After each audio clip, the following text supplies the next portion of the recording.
पुंगव श्री सुधा सागर जी महाराज के बहुचर्चित कार्यक्रम जिज्ञासा समाधान के पुण्यार्जक हैं श्रीमती आभा, श्री विनय Jain, Shrimati Maitri, Shri Vivek Jain, baby Avishka Jain, Shrimati Ayushi, Shri Sambhav Jain, Delhi. Wavetex fabric private limited, Ahmedabad, Gujarat.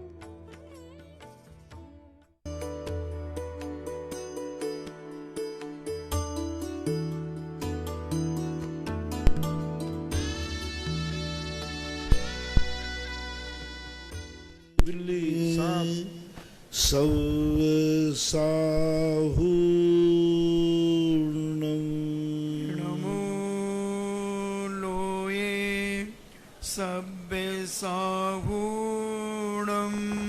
पंच परमेष्टि भगवान की जय। आचार्य श्री गुरुवर कुंद कुंद महाराज की जय। आचार्य श्री गुरुवर विद्यासागर महाराज की जय। परम पूजनीय मुनि श्री सुधा सागर जी महाराज की नमोस्तु। महाराज ललित जैन पिंडारमिया बाहुबली कॉलोनी बांसवाड़ा से पूछते हैं कि मेरी जिज्ञासा है आभा मंडल क्या होता है और हम अपने आभा मंडल को कैसे मजबूत करें। आभा मंडल का अर्थ होता है अपने परिणामों में, जो विचारों में अच्छे बुरे परिणाम होते हैं वो एक पौद्गलिक होते हैं, क्योंकि उनका संबंध मन से होता है। तो जब पौद्गलिक किसी चीज़ को अपन विचार आते हैं तो नियम से अपना कोई होरा बनाता है। जैसे जब कोई व्यक्ति वस्तु धूल में अपन पत्थर फेंकेंगे तो पत्थर चारों तरफ धुंध होती है। जब कभी पानी में अपन फेंकेंगे तो फुहार निकलती है। गाड़ी जब चलती है तो धूल उड़ती है। ऐसे ही अपने मन में जब विचार होते हैं तो पौद्गलिक हलन चलन होता है, और पौद्गलिक हलन चलन के कारण से चारों तरफ कुछ ना कुछ ऐसी वर्गणाएं अपने आप में रूप धारण करती हैं जो अच्छे बुरे। जब हम बुरे विचार करते हैं तो ये चारों तरफ का पौद्गलिक वातावरण बुरा हो जाता है, और जब अच्छा विचार करते हैं तो वो अच्छे हो जाते हैं। तो जब अपना पौद्गलिक नौकर्म वर्गणाएं जो होती हैं ये अच्छे और बुरे से बहुत जल्दी प्रभावित होती है। मान लो किसी स्थान पर कोई गंदा व्यक्ति बैठ के गया तो वो तो चला गया, लेकिन उस स्थान की जो नौकर्म वर्गणाएं थीं वे अपने गंदे संस्कार ले लिया। कोई अच्छा व्यक्ति बैठ के गया, जैसे शास्त्रों में आया है जहाँ साधु बैठ के गया हो तो वहाँ की जो नौकर्म वर्गणाएं हैं वे अच्छा संस्कार ले लेती। तो नौकर्म वर्गणाएं जो हैं ये सदा प्रभावित होती रहती है। जैसे आपने देखा पूज्यवर समंत भद्र महाराज ने रत्नकंठ श्रावकाचार्य में इस बात का बहुत बड़ा प्रमाण दिया कि ये शरीर पूरा का पूरा अशुचि है, अपवित्र है, लेकिन यदि इसमें रत्नत्रयधारी आत्मा बैठ जाए तो यह शरीर भी पावन हो जाता है। देखो जैसे शरीर साधु के आप पैर धोते, वही हाड़ मांस है, सब चमड़ी है, सब कुछ है, लेकिन जब साधु की एक आत्मा पवित्र हुई तो वो शरीर भी इतना पावन हो गया कि उस पर जब जल ढाला गया तो वो गंधोदक हो गया। वो शरीर पावन नहीं हुआ, शरीर में तो हाड़ मांस झोंकाते हुए, लेकिन उस शरीर को वह आत्मा छू रही है जो आत्मा पवित्र है, पावन है, तो वो शरीर भी पावन की कोटि में आ गया। और वही संसारी प्राणी की जो आत्मा पावन न होने से उस शरीर पर यदि जल डलता है तो वो गंदा बन जाता है। तो ये सबसे बड़ा प्रमाण है कि शरीर दोनों के एक समान हाड़ मांस के पिंजड़ा हैं, लेकिन आत्मा का संस्कार हो जाने से ये नौकर्म अच्छा और बुरा रूप धारण कर लेता है। इसी प्रकार ये उदाहरण के रूप में दिया, इसी प्रकार हो रहा जब हमारे अच्छे विचार निकलते हैं तो ये चारों तरफ की जो नौकर्म वर्गणाएं हैं वे अच्छा संस्कार ले लेते हैं, और जब हमारे बुरे विचार निकलते हैं तो हमारी जो वर्गणाएं चारों तरफ की बुरा विचार लेते हैं। कई बार तो व्यक्ति को पास बैठते ही पता चल जाता है कि ये व्यक्ति किस प्रकार का है, कैसा सोचता है। अंदर कुछ भी नहीं जान रहा, लेकिन पता चल जाता, आंखों से पता चल जाता, कानों से पता चल जाता, उसके चाल ढंग से पता चल जाता, उसके बोलने से पता चल जाता। ज्ञानी व्यक्ति यदि है तो सामने वाले की आंखें देख के बता देगा कि ये व्यक्ति कैसा है, और अपने आप को उससे बचने का प्रयास करेगा। उसकी वाणी सुन करके, उसकी आवाज सुन करके, कई लोगों की आवाज सुन करके अंदाज लगा लिया जाता है कि किस क्वालिटी का व्यक्ति है। आवाज, गले की ध्वनि, गले की ध्वनि से लगता है, किसी व्यक्ति की चाल से लगता है कि ये चाल किस ढंग की चल रहा है, ये किस प्रकार का व्यक्ति है। तो अंतर के परिणामों का प्रभाव 9 कर्म पर बराबर देखने में आता है। और जो ज्ञानी पुरुष होते हैं ऐसे 9 कर्मों से दूर भागते, उनको पास नहीं आने देते, उनसे आंख से आंख नहीं मिलाते। क्योंकि आपने देखा अक्सर कर साधु कम क्यों देखता है तुम्हारी तरफ? क्योंकि तुम्हारा जो 9 कर्म वर्णा है वो हमारी आंखों को गंदा कर सकते हैं। इसलिए साधु ज्यादातर आप देखना हर व्यक्ति को देखना पसंद नहीं करता। भगवान को देखेगा तो एकटक देखेगा, लेकिन संसारी व्यक्ति को देखना पसंद नहीं करेगा, क्योंकि उसको अपनी आंख को पावन रखना है, पवित्र रखना है। क्योंकि उनका सामने वाले का 9 कर्म उतना पावन और पवित्र नहीं है कि उसको देखा जाए। आपको ही नहीं, चित्र को भी, यदि कोई गंदा चित्र है, ज्ञानी और सज्जन पुरुष तुरंत अपनी आंख झुका लेगा, क्योंकि वह चित्र जो 9 कर्म है वो हमारी आंख को गंदा कर सकता है। हर व्यक्ति की बातें नहीं सुनी जाती, बहुत सारे लोगों की बातें ज्ञानी पुरुष सबकी बातें नहीं सुनते, क्योंकि उन्हें मालूम है कि इसके शब्द मेरी साधना को बाधित बन सकते हैं, क्योंकि इसके शब्दों में मिठासता या परोपकार की भावना अच्छे शब्द नहीं है।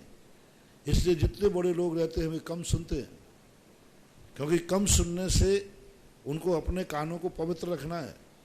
ये नहीं कि इन कानों में जिस चाय की आवाज़ सुनते रहो। इसलिए साधु लोग जो होते हैं कम सुनते, ज़्यादा आपकी सुनते नहीं हैं, क्योंकि ज़्यादा सुनने से उनकी साधना, उनके कानों की अपवित्रता आती है। हर व्यक्ति से ज़्यादा बोलते नहीं हैं। लोग कहते हैं महाराज जी आप किसी से बोलते, किसी से नहीं बोलते। साधु को अपना वचन पक्का रखना है। किससे बोलने पर हमारा वचन शुद्ध रहेगा? सामने वाले का 9 कर्म ऐसा है कि हमारे बोलने से हमारा शब्द भी, हमारी वाणी भी सिद्धि को प्राप्त के अभाव हो जाएगा। इसलिए साधु ने कहा बोलते समय देखो कौन व्यक्ति है, देखते आंख उठाते समय देखो कौन व्यक्ति है, कान, ये सब साधनाएं हैं, ये सब 9 कर्म हैं। हर व्यक्ति साधु का हर कहीं नहीं चला जाता। आपके घरों में कोई साधु क्यों जाना पसंद नहीं करते? क्या दिक्कत हो रही? इसलिए कि वो घर इतना पावन नहीं है कि मैं वहाँ जाऊँ तो मेरे चरणों में अपवानता आ जाएगी। आहार के लिए जाते हैं, कितना उपक्रम होता है, नवदा भक्ति होती है, पड़गान होता है और उच्चासन दिया जाता है, क्योंकि हमें पैरों को पावन रखना है। यदि ये पैर हर स्थान पर जाएंगे तो ये पैर पावनता खो देंगे, फिर गंदोदक नहीं, गंदा पानी बनेगा।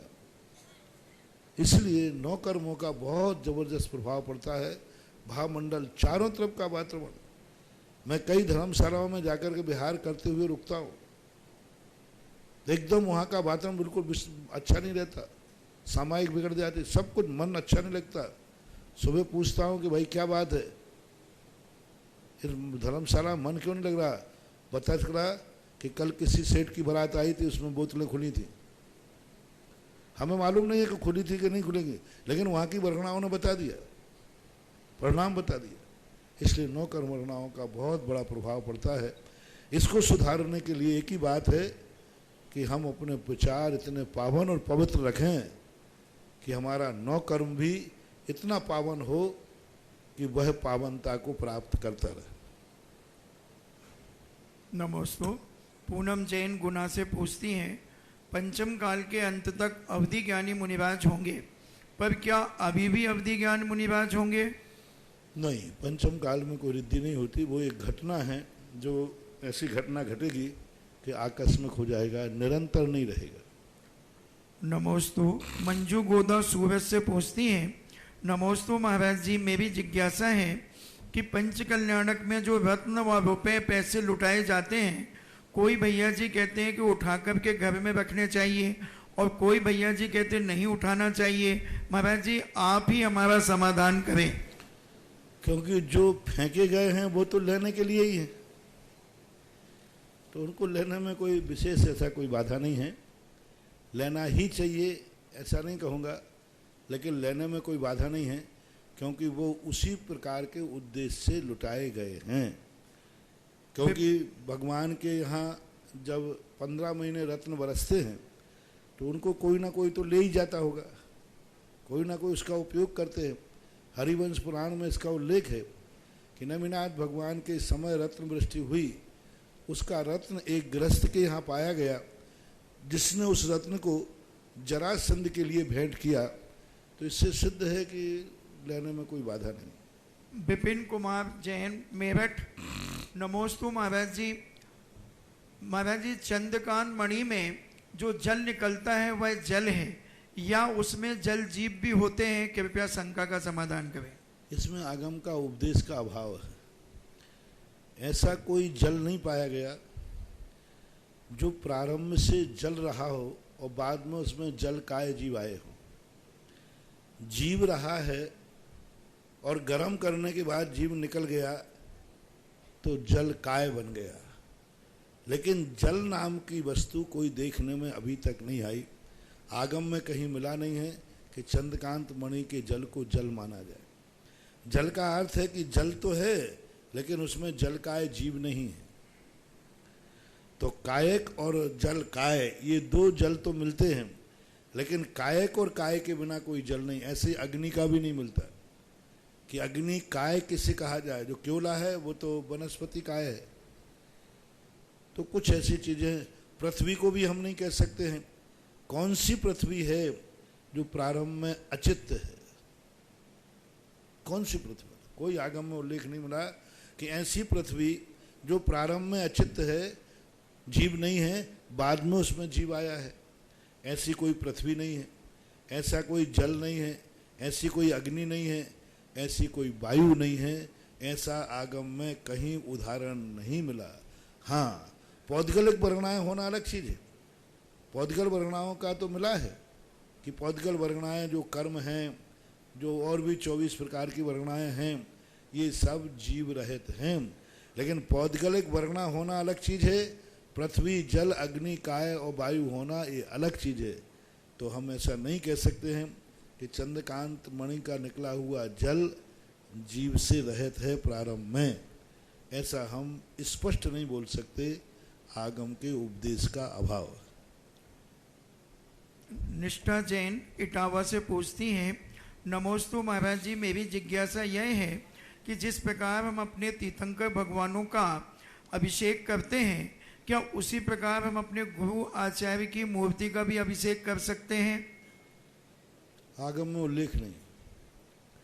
आज तक कहीं भी ऐसा न सुनने में आया न देखने में आया कि गुरु की मूर्ति का भी अभिषेक होता है।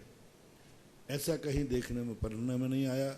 उदाहरण भी कहीं वर्तमान युग में नहीं लिखा कि किसी गुरु की मुनि की मूर्ति बनाई गई। पहली बात तो आगम में शास्त्रों में कोई भी किसी आचार्य उपाध्याय साधु की कोई मूर्ति बनाई गई है, ऐसा उल्लेख हमें शास्त्रों में नहीं मिला। नाम से कोई कहीं दुनिया में देखने में नहीं आया। आगम में बनाई गई है पंच परमेष्टि की तो बिना नाम की। ऐसे अनंत भगवान की मूर्ति जैसी होती है वैसे ही बनाई जाती है। पिछी कमंडल रख देते हैं तो वो गुरु की हो जाती।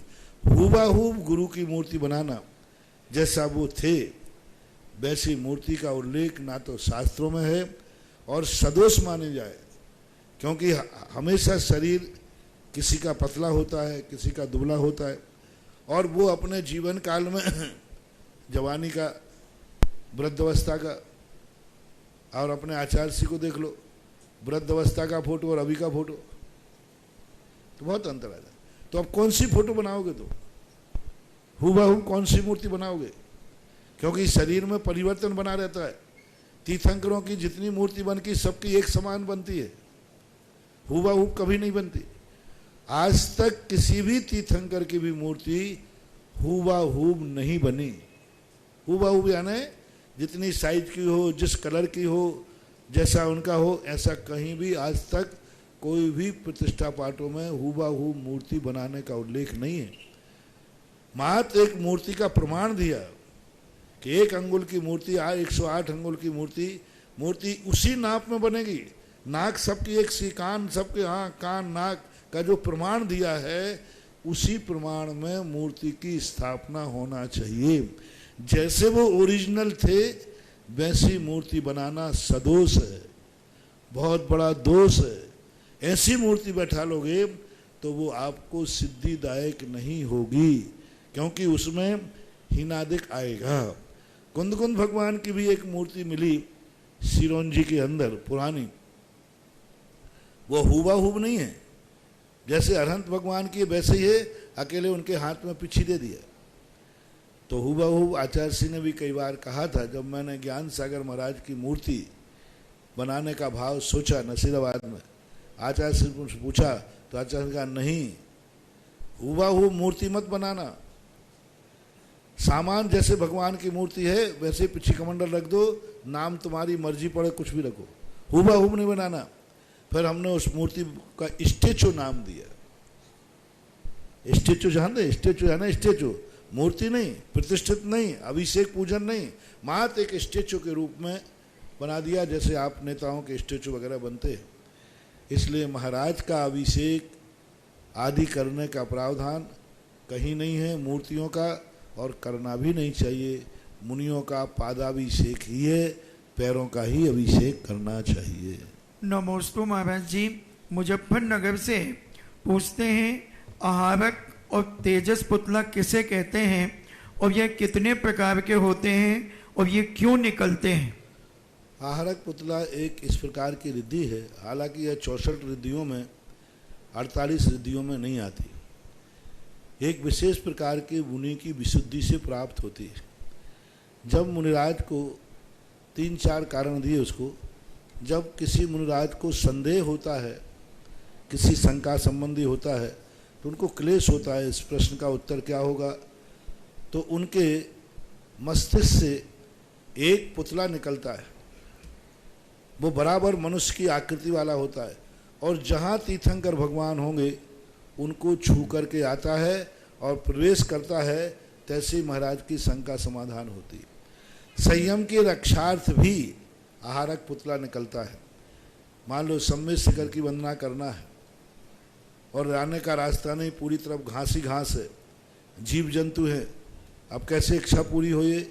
तो मुनिराज आहार का पुतला निकालते हैं और सम्यक शिखर की वंदना करके आएंगे, उनको शांति हो जाएगी। तीसरा कारण दिया है परीक्षार्थम, परीक्षा के लिए कि मुझे कोई आहार रिद्धि प्रकट है कि नहीं।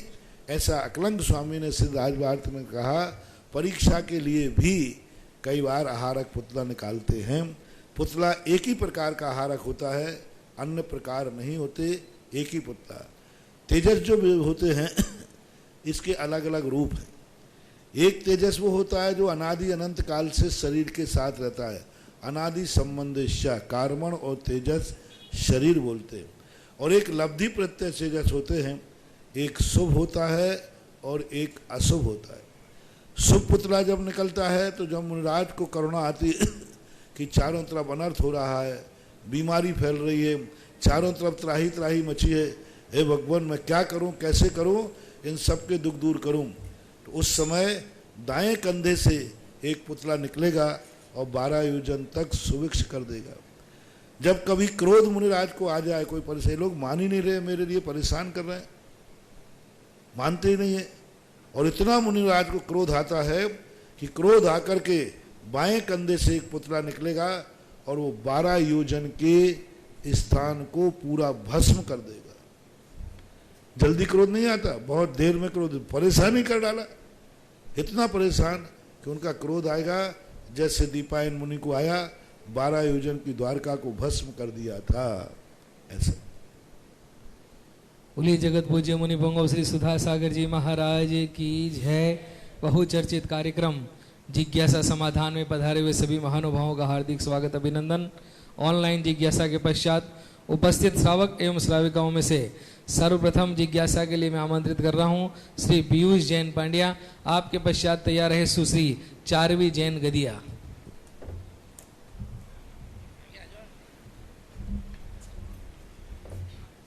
मेरे आराध्य गुरुवर के चरणों में त्रिबार नमोस्तु। मेरी शंका ये है कि जब शांति धारा के पुण्यार्जक परिवार के साथ अन्य शावकों का हाथ लगाना उचित है क्या? नहीं लगाना चाहिए। हाथ लगाने की कोई परंपरा है ही नहीं और बहुत गलत है।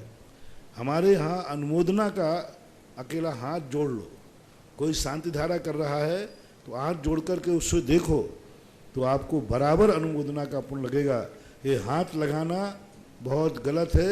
एक तो हाथ गंदा होता है, पसीना वगैरह होता है, आपने उसको हाथ लगा दिया, बाद में फिर अभिषेक करते हैं, आप धोते तो है ही नहीं। हाथ लगाने के बाद आप लोग फिर उन्हीं कलश से अभिषेक कर लेते।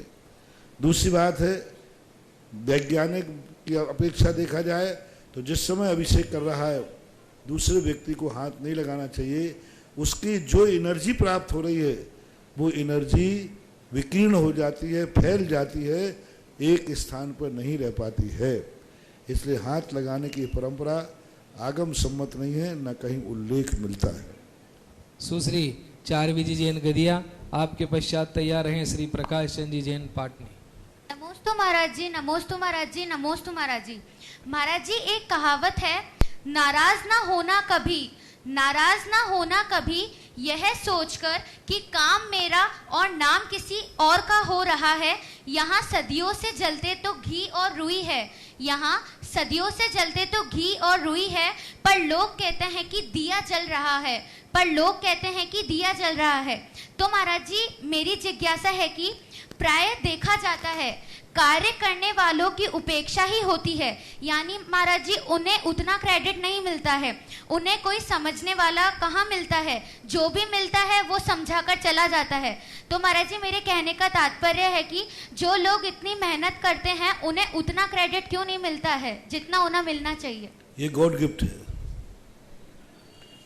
यदि जो मेहनत करते हैं यदि उनको उतना प्रेफरेंस मिल जाएगा तो उसकी मेहनत इतनी ज़्यादा है कि उतने में निपट जाएगा। कोई ने व्यक्ति ने मेहनत की और सामने वाले ने आभार मान लिया तो उसकी कीमत बस 2 शब्दों में ख़त्म हो गई। यानी जिसने काम किया है उसको ज़्यादा प्रोत्साहन नहीं मिलना चाहिए, क्योंकि उसका काम इतना कीमती है कि उसकी प्रभावना करने में, उनको देने में उसकी प्रभावना सब खत्म हो गई। एक सर्टिफिकेट पकड़ा दिया, एक आभार मान लिया, एक उसका नाम लिख दिया। तो ये कर्म प्रकृति ने गॉड गिफ्ट दी कि तू काम कर, लेकिन इस काम को नाम में मत बेच देना, इस काम को नाम में मत बेच देना, 2 शब्दों में मत बेच देना। कई लोग ऐसे होते हैं कि पंचकल्याणक में खूब मेहनत की और यदि पंचकल्याणक में सम्मान समारोह में उसका नाम छूट गया, अब इतना क्लेश हो गया उसको कि पुण्य तो चला गया, समाप्त हो गया और क्लेश बांध लिया उसने बहुत। क्योंकि जो नाम के लिए, जो आभार के लिए, जो है क्रेडिट के लिए है, जो ख्याति पूजा दिचा है लाभ, तो इसके लिए हमारे जैन दर्शन ने मना किया। तो मैं तो ये समझता हूँ कि कार्यकर्ताओं को प्रोत्साहन नहीं मिलना ये कार्यकर्ताओं का बहुत पुण्य का उदय है, क्योंकि उनको काम नाम नहीं मिलने पर भी काम कर रहे हैं। तो उन्होंने जितना काम किया वो अपने आप उसका डबल पुण्य अपने आप बंद हो गई। और यदि नाम हो गया, आभार हो गया, तो उतने ही में निपट गया आपका काम। इसलिए इसमें कोई बड़ी बात नहीं, क्योंकि नाम के लिए लोग मरते हैं, नाम के लिए। आगे पीछे नाम हो जाए तो भी दिक्कत हो जाती। आगे पीछे नाम तो सही है, लेकिन आगे पीछे हो जाए तो भी गड़बड़ हो जाते हैं। ऐसे लोगों को ज़्यादा पुण्य नहीं होता। नाम चाहना नहीं, लेकिन कोई नाम दे रहा है, कभी तुम अच्छा काम करो तो बस इतना ही करना। मेरी प्रशंसा सुनने का भाव नहीं है, लेकिन मैंने अच्छा काम किया है, मैं इतना कायर भी नहीं हूं कि अपनी खुद की प्रशंसा ना सुन सकूं। खुद की प्रशंसा, क्योंकि मैंने अच्छा कार्य किया है, अच्छे नंबर आए हैं। यदि किसी को अच्छा नंबर आए तो वो खुशी मनाए कि रोते बैठ जाए? तो मनाएगा, अच्छा कार्य किया है। लेकिन अच्छा कार्य किया है और किसी ने मेरी प्रशंसा नहीं की तो हम इतना क्लेश कर लें कि वो जिंदगी भर का किया हुआ सब बेकार हो जाता है, सब बेकार हो जाता है। एक व्यक्ति ने जिंदगी भर आहार देता था, बहुत मुनि भक्त था, हमेशा चौका लगाता था और उसको यही अहंकार था कि मैं इतना मुनि भक्त हूं और हमेशा चौका लगाता हूं, तो कोई भी साधु आएगा मेरे यहाँ हार तो पक्का हो गई। वो खुद कहता था, महाराज जी मैं ना मुनि भक्त हूँ सदा से। लोग भी कहते थे, अरे महाराज कोई भी महाराज आ जाए इनका चौका तो पक्का है। अब एक बार क्या हुआ, एक साधु संघ आया और उसके यहाँ आहार नहीं हुए। अब उसको इतना क्लेश हुआ, मेरे यहाँ और आहार नहीं हुए, मेरे यहाँ आहार नहीं हुए।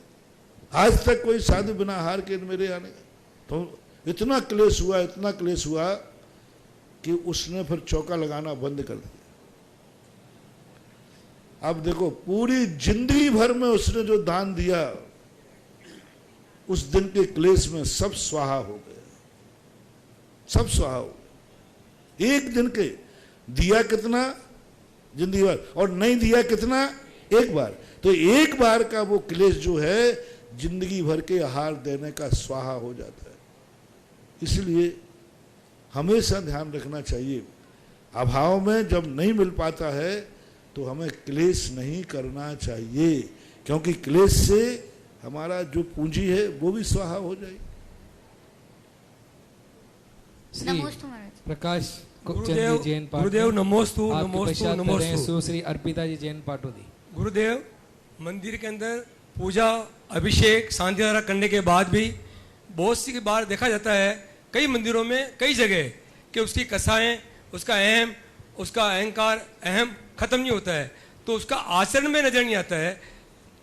एक तो ये, दूसरा चीज ऐसा भी देखा है जो बड़े बड़े दानवीर होते हैं, भामाशाह होते हैं, लाखों करोड़ों रुपए दान देते हैं, लेकिन वो उनका बिल्कुल कुछ भी अहम नहीं होता है, सारा नजर आते हैं। एक पहलू ये भी आता है, दूसरा पहलू ये भी नजर आता है। तो इसको एक दूसरा ये भी है, क्या उसका स्वभाव का भी असर पड़ता है क्या? तो क्या करूं इसको, मतलब कहना मतलब इसका क्या? माचिस की काड़ी से एक ने दीप जला दिए, एक ने आग लगा दी। अब माचिस की कंपनी को क्या आदेश है आपका? अब माचिस की कंपनी को क्या आदेश है आपका? और ये संभव है कि नहीं है? अब माचिस की कंपनी को क्या आदेश दूं, माचिस बनाए या बंद करे? तो ये चीजें ऐसी हैं कि कोई कसाय कर रहा है, कोई मान कर रहा है, ये उसका पर्टिकुलर विषय है, ये उसकी खुद की कमी है या उसका स्वभाव है। चाकू बना सब्जी काटने के लिए, किसी ने मर्डर कर दिया तो क्या करे? सेल्फास बनाया दवाई है और किसी ने खा करके मर गया, तो अब सेल्फास कंपनी क्या करे, बंद करे कि चालू करे? और मरने वालों को कहाँ कहाँ बचाओगे? अरे मरने वाले तो अब मकान के ऊपर से कूद जाए, चलती हुई ट्रेन में। अब कितने लोग चलती हुई ट्रेन में कूद जाते हैं और कितने लोग ट्रेन से सवारी करते हैं। रेल मंत्री को क्या अपन समाचार भेजे कि गाड़ियां चलावे या बंद रखे? कितने लोग गाड़ी से कट जाते और कितने लोग गाड़ी में बैठकर। अब गाड़ी चलना चाहिए या बंद रहना चाहिए? चलना चाहिए। आप बताएं। हाँ, वो तो सही है, बोलो ना। चलना चाहिए। गाड़ी से बहुत लोग कटते हैं, तो अब गाड़ी चलना चाहिए या बंद रहना चाहिए? चलना चाहिए बस। अब धर्म को लेकर कोई कसाई करता है तो करे, धर्म तो धर्म ही है। अभिषेक कस्बे से ये उसकी व्यक्तिगत भूल है कि वो जाकर के इस प्रकार के कार्य करता है। धर्म इसके लिए नहीं होता है। अब धर्म से कोई गलत कर ले तो क्या कर सकते? नमोस्तु। अरिहंत जैन कांटीवाल, आपके पश्चात तैयार हैं श्रीमती मणि जैन वेद। मेरे गुरुवर के चरणों में 3 बार नमोस्तु नमोस्तु नमोस्तु। महाराज जी, आचार्य भक्ति करते समय शाम को तो 36 बार और सुबह 18 बार नवकार मंत्र पढ़ना चाहिए, ऐसा क्यों? दिन में दोष ज़्यादा लगते हैं, रात में दोष कम लगते हैं।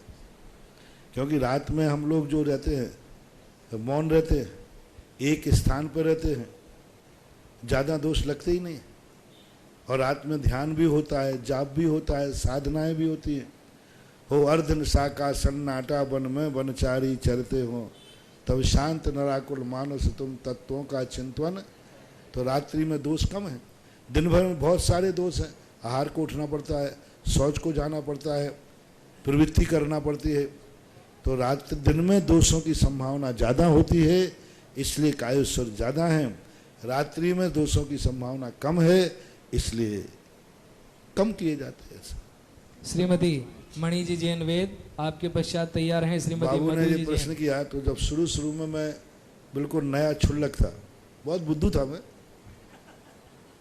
तो आचार्य श्री के पास जब है तो आचार्य श्री सुबह क्या करें, सुबह जैसे वो नमोस्तु करके हम लोग भगे तो आचार्य श्री ऐसे कर देते ऐसे, और शाम को करें ऐसे 4। तो कई दिनों तक अपन ने कोई कायेश्वर मायेश्वर नहीं किया। अपन ने समझा कि सुबह ऐसा आशीर्वाद दिया जाता है, शाम को ऐसा। शुरू की बात, अब देखो जो हूं तो हूं, मैं तो कह दिया कि मैं बुद्धूचंद था। अब इसे क्या, सुबह सुबह जो जब हम लोग नमोस्तु करें तो यूं कर देते थे, और फिर शाम को यूं कर देते। तो हमने कहा ये आशीर्वाद देने का पैटर्न होगा, तो कायेश्वर करते ही नहीं था। और हम लोग तो एक दिन, अब आचार्य श्री भी ध्यान में बैठ जाते थे कायेश्वर में। एक दिन आचार्य श्री ने देख लिया, बोले तुम हम ही अकेले बुद्धू नहीं थे, 2-3 और थे। तो आचार्य ने कहा तुम लोग कायेश्वर नहीं करते हो।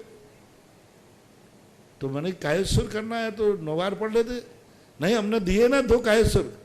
तो मैंने कहा ये 2 कायेश्वर है कि आशीर्वाद का पैटर्न है, तो आप लोग क्या समझ रहे हो। तो हमने कहा हम लोग तो आशीर्वाद का पैटर्न समझ रहे। आचार्य नहीं, 4 कायेश्वर दिन के 2।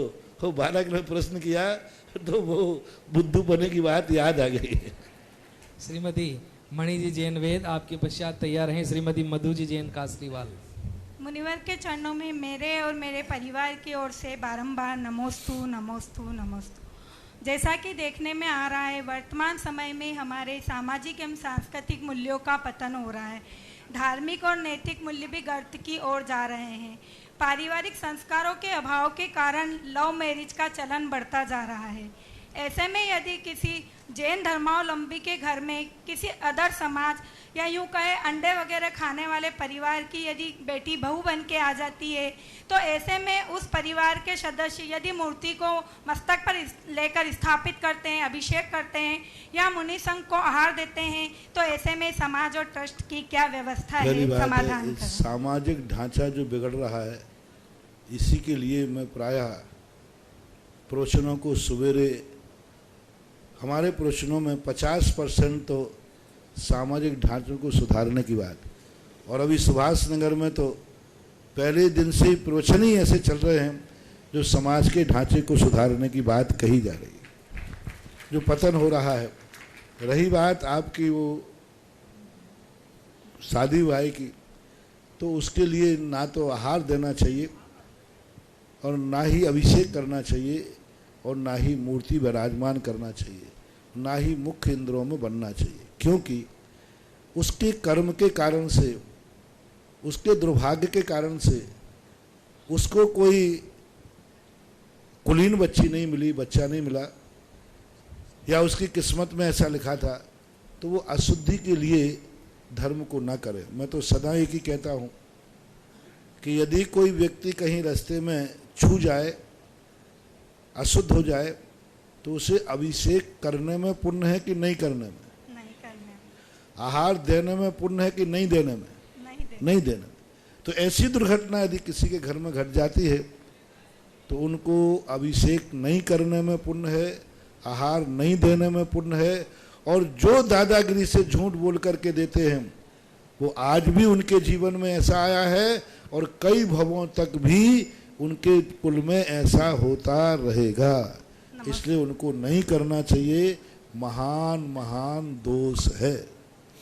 श्रीमती मधु जी जैन कासलीवाल आपके पश्चात तैयार हैं श्रीमती शांता जी पाटनी किशनगढ़।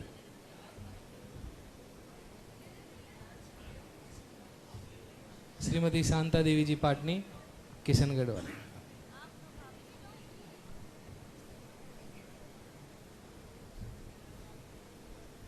नमस्ते महाराज जी।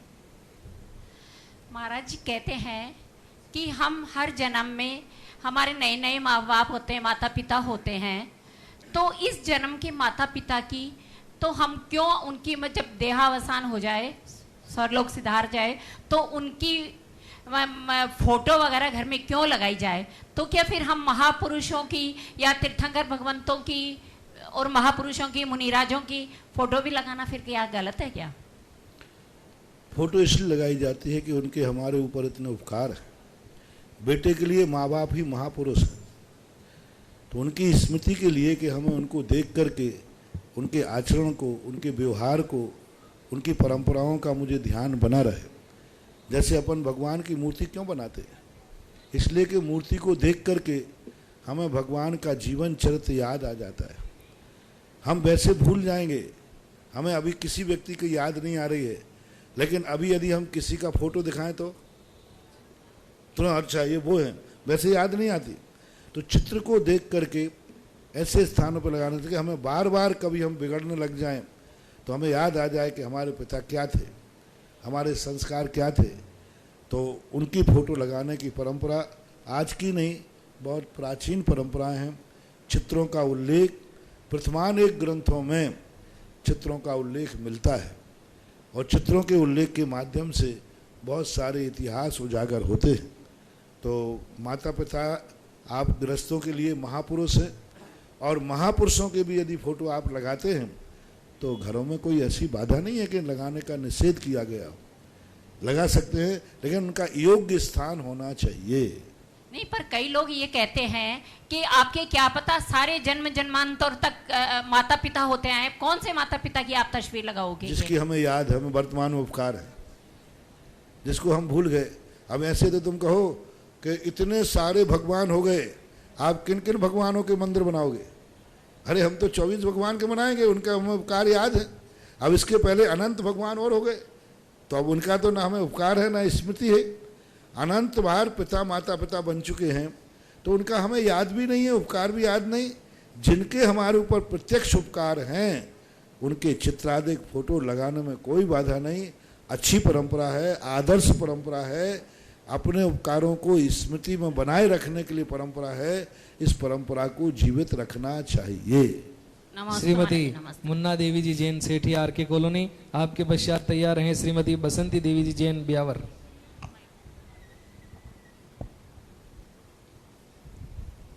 नमोस्तु महाराज जी, नमोस्तु महाराज जी। दान देने से और अब कई लोग कहते हैं महाराज जी मंदिरों में हम किन किन महाराजों की फोटो लगाएं? महाराज तो बहुत हैं, तो बात तो सही है, किन किन की लगाओगे? बस एक ही है, जैसे अभी हमने कहा माता पिता बहुत हो गए, किन की लगाएं? जिन माता पिता का हमारे ऊपर उपकार है। किन किन की गुरुओं की फोटो लगाएं? तो जिन गुरुओं ने तुम्हारे ऊपर उपकार किया हो उन गुरु की लगाओ, बात खत्म। इसमें बुराई मानने की जरूरत है? इसमें कोई बुराई माने। जिनने आपकी समाज के ऊपर जिसने उपकार किया हो, जिसने तुम्हारे ऊपर उपकार की भावना की हो और जिसके तुम ऋणी हो, उसका फोटो लगाओ। और जिसके ऊपर उपकार नहीं है उसकी लगाने की जरूरत नहीं है। महाराज का अनादर नहीं है। अरे अपने बाप का फोटो लगाने का अर्थ तो नहीं कि पड़ोसी के बाप का हम अनादर कर रहे हैं। पड़ोसी के बाप का अनादर थोड़ी कर रहे हैं, वो भी बाप है तो वो उस घर में लगाएगा। जहां जिस साधु के उपकार होते हैं उन उपकारियों के चित्र लगाने से हमारे ऊपर सदा उपकार बना रहता है। नमोस्तु महाराज जी, नमोस्तु महाराज जी। दान देने से और पुण्य करने से भोग भूमि में जन्म होता है, तो वहाँ से भोग भूमि से फिर जीव स्वर्ग में जाता है, तो स्वर्ग से फिर वापिस वो मनुष्य गति और त्रिंज गति में आता है। तो त्रिंज गति में क्यों आता है महाराज जी? दान और पूजन से मिथ्या दृष्टि जीव है तो भोग भूमि जाएगा। दान पूजन करने से यदि वो सम्यक दृष्टि है, जैनत्व को उसने प्राप्त किया है, मोक्ष मार्ग की विवक्षा में धर्म मान करके धर्म किया है, तो वह नियम से स्वर्ग जाता है। मिथ्या दृष्टि देव है, क्योंकि मनुष्य मिथ्या दृष्टि ही बनता है। तो कोई मिथ्या दृष्टि जीव है, उसने दान पुण्य किया है तो वो भोग भूमि जाता है, और भोग भूमि स्वर्ग जाएगा। स्वर्ग से आकर के कुछ भी बन सकता है। नहीं भोग महाराज, भूमि से जाने वाला स्वर्ग ही जाएगा। महाराज जी आज स्वाध्याय में आया कि मनुष्य गति और चित्त गति में जाता है। नहीं, कोई नहीं, मनुष्य में तो आएगा ही वो। हाँ। जैसे वहां से मनुष्य भोग भूमि से सीधा स्वर्ग गया, नियम है। अब वहां से स्वर्ग से कहाँ जा सकता है? त्रियंश और मनुष्यों में। अब त्रियंशों में कहाँ जा सकता है? प्रथम स्वर्ग के देव एक इंद्रिय बन सकता है। तो महाराज जी उन्होंने इतना दान दिया कि भोग भूमि में जन्म ले लिया, फिर तीन गति में क्यों आता है जी? इसलिए आता है कि जितना कमाया था खा लिया उसने, खर्च हो गया। अब कोई 1 अरब रुपया खाए और उड़ा करके पूरा कर दे तो फिर कहे महाराज जी इसका बाप तो अरबपति था, ये कहाँ गया? तो जितना उन्होंने पुण्य कमाया था, दान पुण्य किया था, तो 3 पल 2 पल 1 पल असंख्यात वर्षों तक तो उनको कल्प वृक्ष ने ऐसो आराम दे दिए। अब उसके बाद वो नया कमावे। अब नया कमाएगा तो मनुष्य आके बनेगा और मनुष्य बनकर के मोक्ष भी जा सकता है। लेकिन अब खा पी करके उड़ा देवे और नया कमावे नहीं तो फिर तो नीचे दिवालिया तो होना ही है, और क्या है। श्रीमती बसंती देवी जी जैन ब्यावर, आपके पश्चात तैयार हैं श्रीमती मंजू जी जैन सोनी सरोली। गुरुदेव नमोस्तु नमोस्तु नमोस्तु। गुरुदेव, ईशत प्रागवार का क्या अर्थ होता है? और ईशत प्रागवार का क्या अर्थ होता है? और कांडक, आवली और गुण श्रेणी क्या होती है? आवली, गुण श्रेणी और कांडक, ये क्या होता है? ईशत प्रागभार जो कह लेते हैं, एक सिद्ध शिला को, एक छोटी सी पृथ्वी होती है उसके लिए। दूसरा क्या पूछा? कांडक किसे कहते हैं? और आवली और गुण श्रेणी। कांडक, आवली और गुण श्रेणी। हाँ बिल्कुल, एक पूरब का प्रश्न है, एक पश्चिम का है, एक दक्षिण का है। महाराज जी समझ में हाँ नहीं ठीक ठीक ठीक है, बता देता हूँ। कांडक कहलाते हैं, कर्मों के संबंध में आता है। जो अपन ने कर्म बांधे हैं, इनको निर्जरा करते समय उनको कांडक करते हैं, टुकड़े करते हैं। उनके अनुभाग कांडक भी होता है और स्थिति कांडक घात भी होता है। 2 प्रकार के कांडक घात होते हैं, स्थिति कांडक भाग और अनुभाग कांडक। यानी उस वस्तु में जो अनुभाग रस भरा था उसको सुखाकर कम करना, स्थिति जिसको पड़ी थी टुकड़े करके कम करना, ये कांडक कहलाते हैं। कांडक जैसे गन्ना है, उसकी गिरनी काटना, ऐसे कर्मों के टुकड़े करना, कर्मों के अनुभाग। अभी मान लीजिए 100% अनुभाग था, पहली बार में 10% कम किया, दूसरी बार में 20%, तीसरी बार में 30%, तो ये 3 कांडक हो गए। कांडक है ना ग्रुप। इसी प्रकार स्थिति में पहले स्थिति को उन्होंने 1000 वर्ष की थी, 10 साल कम कर दी, दूसरी बार में 20 साल कम कर दी, तीसरी बार में फिर 40 साल कम कर दी। तो इस प्रकार के कांडक कहलाते हैं। आवली कहलाती है, असंख्यात समयों की आवली होती है। आवली का अर्थ होता है अपनी उंगली का घेरा, तीव्र गति से, हम और आप नहीं, गणधर परमेश्वर युद्धिधारी मुनिराज हैं, अपनी उंगली का घेरा जितनी तेजी से एक बार में लगा देते इसको आवली बोलते हैं। वैसे समय की अपेक्षा असंख्यात समयों की आवली होती है। गुण श्रेणी किसे कहते हैं?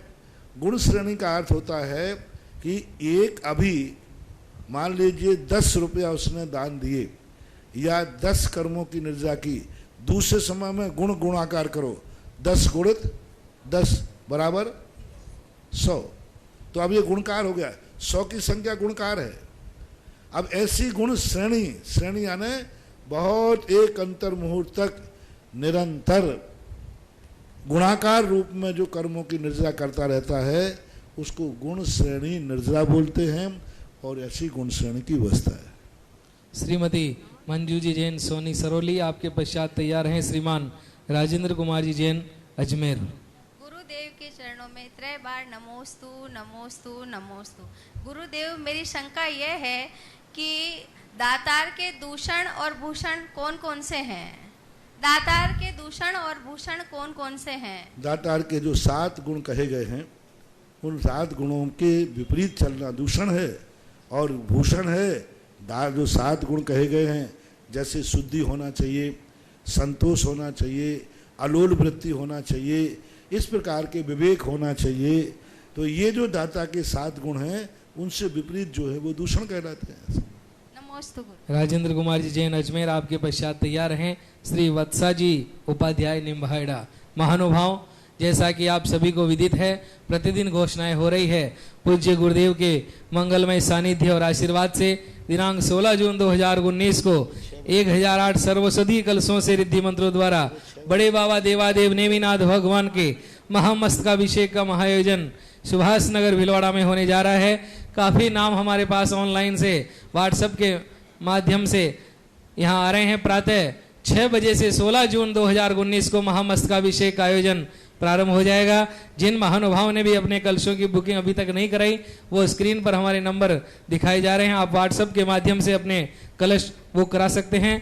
1100 रुपये प्रति कलश सर्वसिद्धि कलश की राशि, एक राशि 1100 रुपये और 108 सर्वसिद्धि कलशों से रिद्धि मंत्रों द्वारा यदि आप अभिषेक करना चाहें तो 1 लाख रुपए की मात्र राशि है।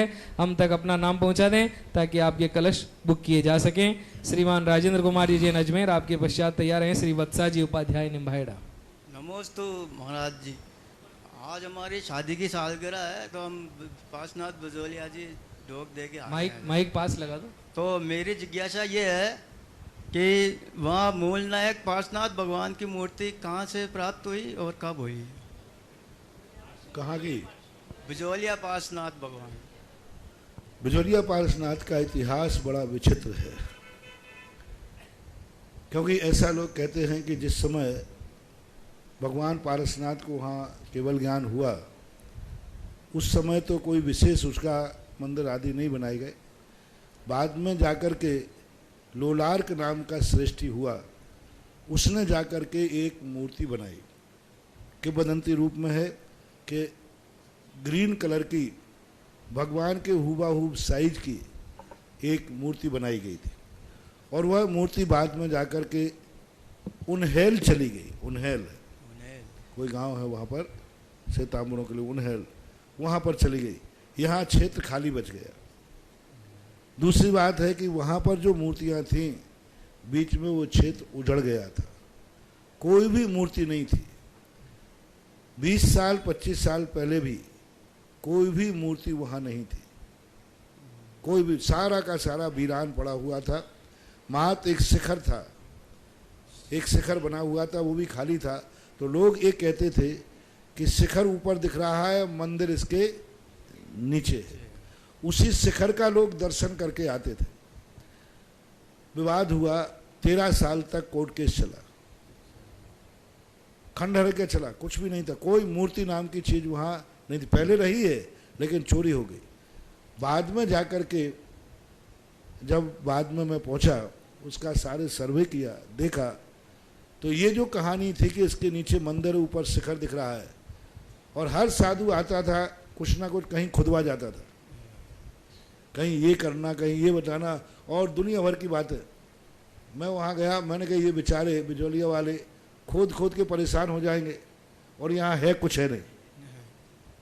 क्योंकि उसका जो मैंने देखा तो मैंने उसको खुदवा करके कहा, मैंने कहा एक बार में खोद के देख लो, आपको संदेह है कुछ भी नहीं है। फिर बाद में जाकर के वहाँ पर मूर्ति विराजमान करने की कहानी बड़ी विचित्र है। जो गर्भालय की बात कर रहे हैं ना पुराने वाले, मैं सवेरे शौच जा रहा था, मैं नीचे देख के चलता हूँ, तुम्हें मालूम है पहले एक इतना बड़ा पत्थर मुझे नहीं दिखा और मेरा पैर उस पत्थर को जाके टकरा गया। मैंने कहा भाई मैं नीचे देख के चल रहा हूँ, मुझे बड़ी गिलानी हुई कि इतना बड़ा पत्थर मुझे नहीं दिखा और कोई दूसरा जानवर होता तो, और सीधा पैर के अंगुलियां मेरी उसी पत्थर को टकराई। मैंने कहा भाई हमने आपको गिलानी होते हुए, एक बच्चा चला सो जो उसने उस पत्थर को उठा के फेंकने लगा, क्योंकि वो महाराज को लग गया ना। तो जैसे उसने उठा के ऐसा फेंका, पता नहीं मेरा भाव क्या आया कि नहीं ये पत्थर कुछ कह रहा है। मैं इतना नीचे देख के चल रहा हूँ फिर भी मुझे नहीं दिखा, पैर से टकराया है, कुछ कह रहा। मैंने कहा भाई इस पत्थर को फेंको मत, इस पत्थर को मेरे कमरे में रख के आओ जहाँ मैं बैठता हूँ। और उस पत्थर को मैंने कमरे में रखवा लिया। उसी दिन शिल्पी आया, मैंने कहा इस पत्थर की मूर्ति बन सकती है क्या? बोले बिजोलिया के पत्थर की आज तक कभी मूर्ति बनी ही नहीं। मैंने कहा आज तक नहीं बनी, ये नहीं पूछा हूँ, बन सकती है क्या? बोले आप कहो तो प्रयास करूं। मैंने करो, और वो मूर्ति ऐसी बन गई, ऐसी बन गई कि आज उस मूर्ति को देख के ये लगता है कि ये मूर्ति हजारों वर्ष पुरानी। छोटी मूर्ति है, और मैंने पेंसिल से उसकी डिजाइन बना के दी। मैंने पेंसिल से कि इसको इस डिजाइन में बनाना, नीचे फन है, ऊपर मूर्ति है, ऊपर फन है। तो ऐसी कहानी है उस मूर्ति की, वो प्राचीन नहीं है, अभी विराजमान की है, लेकिन उस मूर्ति का अतिशय बहुत ज़्यादा है। और छोटी मूर्ति का है, भली छोटी मूर्ति है, लेकिन एक ऐसा अतिशय है कि उसको देखते रहो और देखते ही बनता है। तो ये बिजोलिया का इतिहास मैंने बताया। श्री वत्सा जी उपाध्याय निम्बाहेड़ा, आपके पश्चात तैयार हैं श्री टीकम चंद जी जैन बड़जातिया भीलवाड़ा। और जब से वो पत्थर बना है तब से बिजोलिया पत्थर की इतनी बड़ी बड़ी मूर्ति बन रही कि दूसरे पत्थर में इतनी बड़ी मूर्ति बनती ही नहीं। वो एक ही उसी मूर्ति ने मंगलाचरण किया, यानी वो पत्थर सामने इसलिए आया कि बाबा जी ऐसे तो देखेंगे नहीं। तो होता है कभी कभी प्रकृति। नमोस्तु महाराज जी, मेरा प्रश्न यह है कि किसी व्यक्ति की मंदिर में या अभिषेक करते हुए मृत्यु हो जाती है तो उसकी क्या गति होती है? बहुत अच्छी गति होती है। अपने यहाँ तो यही कहा कि यदि ऐसे निमित्त से यदि होती है तो नियम से वो भाग्यशाली है, और भाग्य मानना चाहिए, खुशी मनाना चाहिए कि हमारे लिए मरना तो सबको यह है, लेकिन एक इतने अच्छे कार्य में मरा।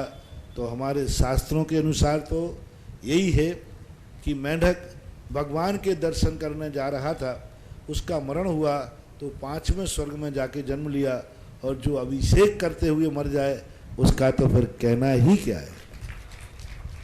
श्री टीकम चंद जैन बड़जातिया, आपके पश्चात तैयार हैं श्रीमती रेखा जी। मेरी भावना पूछो, आप लोग भली उल्टा कहो तो कहो, मेरे तो मेरी और मेरे भक्तों के संबंध में यही है कि मेरी हर भक्त के मरण अभिषेक करते ही होगा।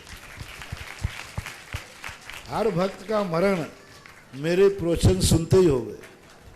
हर भक्त का मरण सम्मेद शिखर की वंदना करते होगे। मेरे हर भक्त का मरण नमोकार मंत्र की माला फेरते होगे। और मरण कब होवे? तो मेरी भावना है कि मेरा और मेरे भक्तों का मरण बिल्कुल दिवाली के दिन होवे,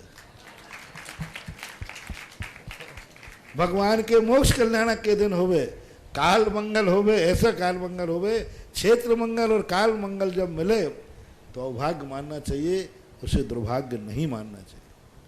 श्री टीकम चंद जी जैन बड़जातिया, आपके पश्चात तैयार हैं श्रीमती रेखा जी जैन गदिया, शास्त्री नगर। प्रातः स्मरणीय मेरे आराध्य गुरुवर 108 मुनि श्री सुधा सागर जी महाराज श्री के श्री चरणों में सहसंग नमोस्तु नमोस्तु नमोस्तु। मेरी जिज्ञासा है मुनिवर, हम धर्म यात्रा, तीर्थ वंदना या गुरु दर्शन के लिए जब भी हम बाहर जाते हैं तो वहाँ मंदिर एक से ज़्यादा होते हैं, कहीं 3, कहीं 5, कहीं 7, कहीं 10, और हर मंदिर में हम जिन दर्शन के लिए जाते हैं और सभी मंदिरों में गंधोदक होता है। उस समय हम जब गंधोदक लगाते हैं एक दूसरे से दूसरे मंदिर, तीसरे मंदिर, तो उस समय हमें किस बात का ध्यान रखना चाहिए और गंधोदक लगाना कहाँ तक उचित है? कृपया समाधान। गंधोदक लगाना बहुत उचित है। तीर्थ क्षेत्रों का गंधोदक है वो तीर्थ यात्रियों के लिए ही बनाया गया है, और तीर्थ यात्री लोग हर मंदिर में गंधोदक मिलता है तो हर गंधोदक लगा, क्योंकि हर मूर्ति का एनर्जी अलग अलग होती है, हर मूर्ति का नेचर अलग अलग होता है। इसलिए तीर्थ क्षेत्रों पर तो यदि मिलता है तो ठीक है, लेकिन नहीं मिलता है तो जैसे सामान्य मंदिर होते हैं, इन मंदिरों में एक मूर्ति का भी अभिषेक और एक स्थान पर गंधोदक होता है। और ऐसी भावना गंधोदक लगाने में कोई बाधा नहीं, लगाना चाहिए, पर हाथ धो करके शुद्धि पूर्वक लगाना चाहिए। श्रीमती नमस्ते रेखा जी जैन गदिया, आपके पश्चात तैयार है श्री प्रदीप कुमार जी जैन अशोक नगर। परम पूज्य गुरुवर को नमोस्तु। महाराज जी, मेरी जिज्ञासा परसों या तरसों की जिज्ञासा समाधान से है। जब आपने कहा था श्रद्धानम परमार्थानाम आप्तागम तपोभ्रताम त्रिमूढ़ापोड़ मस्तांगम सम्यक दर्शन मस्मयम, तो इसमें जो 8 मद है, तो चूंकि आज शांता भाभी जी किशनगढ़ से आए हुए हैं और आमलियों की बाड़ी में भी आपने अशोक भाई साहब की बहुत तारीफ करी थी, तो कभी कभी जब ऐसे आप अशोक भाई साहब के, सुशीला भाभी जी की या शांता भाभी जी वगैरह की कोई बात चलती है तो हमें बहुत गर्व होता है कि वो हमारी जन्मभूमि के ही हैं। तो ऐसा गर्व करने में भी क्या हमारा सम्यक दर्शन दूषित होता है? नहीं, गुणों पर गर्व करने से कोई, मैंने अभी कहा ना, कोई व्यक्ति अच्छे नंबरों से पास हुआ तो क्या वो आनंद नहीं मनाएगा? तो इस समय कोई गर्व नहीं होता। गर्व का अर्थ होता है दूसरे का तिरस्कार करना, दूसरे का अपमान मानना, दूसरे को अपमानित करना, उसका नाम गर्व है। अपन को यदि कोई गुण मिला है, आनंद मिला है, तो उसके लिए गर्व नहीं करना। किसी गुणवान व्यक्ति को देख करके गर्व होता है। कोई गर्व, मतलब तुम्हारे घर में, परिवार में कोई व्यक्ति गुणवान है, उस पर गर्व करते हो, तो ये अहंकार नहीं है, ये कसाय नहीं है, ये तो करना ही चाहिए। श्री प्रदीप कुमार जी जैन, अशोकनगर आपके पश्चात तैयार हैं श्रीमती पायल जी जैन, वोहरा हाउसिंग बोर्ड, शास्त्री नगर। समस्त जैन समाज अशोकनगर की ओर से महाराज जी नमोस्तु नमोस्तु नमोस्तु। महाराज जी एक शंका है कि जैसे काल परिवर्तन और समय परिवर्तन के हिसाब से आदिनाथ भगवान से लेकर महावीर पर्यंत तक जो आयु में और जो शरीर की ऊंचाई में कमी, मतलब कम होती रही है, ऐसा क्या मृत्यु लोक, उसमें नरक लोक में और स्वर्गलोक में भी ऐसे होता है क्या महाराज जी? नहीं, भरत और ऐरावत में ही वृद्धि ह्रास होता है। विदेश क्षेत्र में भी नहीं होता, नरक और देवों में भी नहीं होता। वहाँ सबकी आयु और उनकी हाइट सब प्रसिद्ध है। पूज्यवर उमा स्वामी महाराज ने मात भरतई रावत योर वृद्धि ह्रासौ षट समयाभ्याम मुत्सर्पणी, यानी उत्सर्पणी और अवसर्पणी में कालों के कारण से 6 विभागों के रूप में इनमें हानि वृद्धि होती रहती है। मुनि पुंगव श्री सुधा सागर जी महाराज के बहुचर्चित कार्यक्रम जिज्ञासा समाधान के पुण्यार्जक थे श्रीमती आभा, श्री विनय Jain, Shrimati Maitri, Shri Vivek Jain, baby Avishka Jain, Shrimati Ayushi, Shri Sambhav Jain, Delhi. Wavetex fabric private limited, Ahmedabad, Gujarat.